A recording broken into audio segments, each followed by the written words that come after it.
আমরা কি সত্যি সত্যি বান যাবো? আমার তো মনে হয় এক এক সময় এক এক কবিরাজের হাতের বড়ি খাইতে খাইতে আমরা বানজা হয়ে গেছি। এতদিন তো মানুষে কইতো মিয়ার বেটার সমস্যা হইলেও হইতে পারে, হ্যাঁ বানজা হইলেও হইতে পারে। এখন তো ওই কথাও থাকবো। আমরা দুইজন যে বানজা, মানুষ তো এখন আমাকে দুজনেই বানজা কইব। আমাকে কপাল দিয়ে মনে হয় এবারের ভাত কাপড় উঠে গেছে বউ। চারিদিকে এত খুশির মধ্যে তুই এসব কি চিন্তা করতেছস? শোন, এইসব বাদ দিয়া আমগো এখন চিন্তা করতে হইব মায়ের কেমনে আমগো পক্ষে রাখা যায়।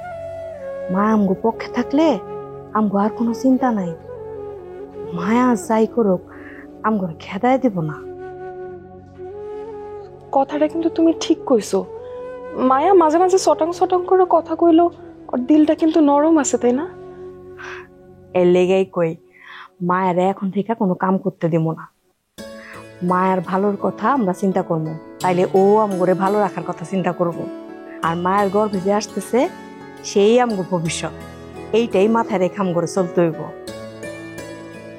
ঠিক কইছো বউ। এখন ঘুমা, আমি তোর বিলিকাইটা দিই। মিয়ার বেটা যে স্বপ্ন আমরা পূরণ করতে পারি নাই, তুই সেই স্বপ্ন পূরণ করতে পারছস। আল্লাহ আমগরে যে যোগ্যতা দেয় নাই, তোরে সেই মায়া হওয়ার যোগ্যতা দিছে। এটা তুমি কি কইলা বুবু? হ্যাঁ, আমি কি একলা মা হমু? তোমরা মা হইবা না? আমরা একলগে তিনজনই মা হমু। চিন্তা করো আমার বাচ্চার ভাগ্যটা কত ভালো। হ্যাঁ, জন্ম নেওয়ার পর পর তিনটা মা পাইব। তোমার কথাটা শুনলা না, খুশিতে বুকটা বইরা গেছে জানো। দোয়া করি আল্লাহ যেন তোমার সুস্থভাবে মা হওয়ার তৌফিক দেয়। আর এখন থেকে তোমার ভালো রাখনের দায়িত্ব আমাকে দুজনের। তোমার যখন যা লাগবে আমাকে দুজনে খালি অর্ডার করবা। বড় বৌমা, তোমার কাজ কারবার দেখলে না দুইটা কথা না কইয়া পারি না। তুমি কোন আন্দাজে ওরে এখানে মাথায় তেল দিতে লয়ে আইছো? হ্যাঁ, এই সময় কি ঘরের বাইরে আসা ভালো? কি ভালো?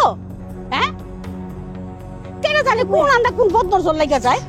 আম্মা যে কি কন না, আমরা দুজন থাকতে জিনভূত কেন, জিনভূতের আব্বায়ও নজর দেওয়ার সাহস পাইবো না। হ মা, ও যা কইছে ঠিকই কইছে। ওই সইছে বুঝছি, আমরা কত খালি গাল ভরা গপ্প, কামের বেলায় ঠন ঠনা ঠন। আম্মা, আমি বড় বুড়ে কইছিলাম আমার মাথায় তেল দিয়ে দিতে। তোমার যখন যা লাগে তুমি খালি মুখ দিয়া কইবা, ওরা ঘরে গিয়ে তোমারে কইরা দিয়ে আইবো। খবরদার তুমি বাইরে আইবা না। যাও যাও মা, যাও কর যাও কর যাও কর যাও মা। সাবধানে।